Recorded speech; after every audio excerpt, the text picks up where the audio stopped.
Bhimavaram layout లో 9,000 ఇల్లు ఇచ్చారు. అక్కడ ఒక ప్రైవేట్ కాంట్రాక్టర్ వచ్చి డబ్బులు ప్రజల దగ్గర ఇందాక మెంబర్ చెప్పినట్టుగా డబ్బులు వసూలు చేస్తున్నారని చెప్పి వాళ్ళు కంప్లైంట్ ఇస్తే వాళ్ళ దగ్గర ఎంటీ నోట్లు కూడా రాయించుకుంటున్నాడని కంప్లైంట్ ఇస్తే నేను స్వయంగా ఇప్పుడున్న గవర్నమెంట్ లో కంప్లైంట్ నేను క్లియర్ గా రాసిచ్చా, ఎంక్వైరీ చేసి రిపోర్ట్ చేయండి అని. ఇప్పటి వరకు దాని మీద యాక్షన్ లేదు.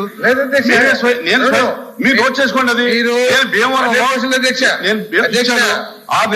నేను కంప్లైంట్ ఇచ్చి ఎంక్వైరీ చేయమని ఆయన కొత్తగా ఎంక్వైరీ చేయమన్నాడు. నేను ఇచ్చి 2 సార్లు రిమైండర్ రాసిన కలెక్టర్కి. ఆ కలెక్టర్ కనీసం పట్టించుకున్న పరిస్థితి లేదు. అధ్యక్ష భీమవరమే కాదు, విజయనగరం కానివ్వండి, విశాఖపట్నం కానివ్వండి, బేదవాడ కానివ్వండి, రాష్ట్ర వ్యాప్తంగా కాదండి. నేను రిటర్న్ కంప్లైంట్ ఎందుకు యాక్షన్ తీసుకోలేదు?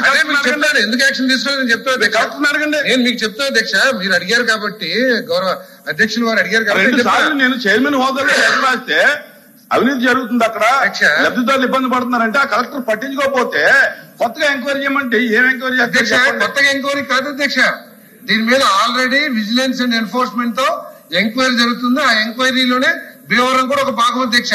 కలెక్టర్ గారు ప్రభుత్వం దృష్టికి తీసుకురావడం జరిగింది.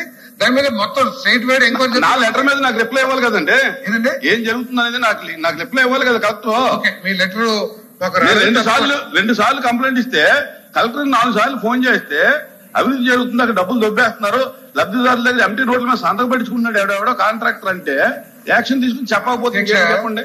అధ్యక్ష మీ మాటల ద్వారా, మీ రూలింగ్ ద్వారా రాష్ట్ర ప్రజలకు అర్థమైంది ఏంటంటే, ఎస్ ఈ గృహ నిర్మాణంలో అవకతవకలు జరిగింది, ప్రజలకు అన్యాయం జరిగింది, నష్టం జరిగింది.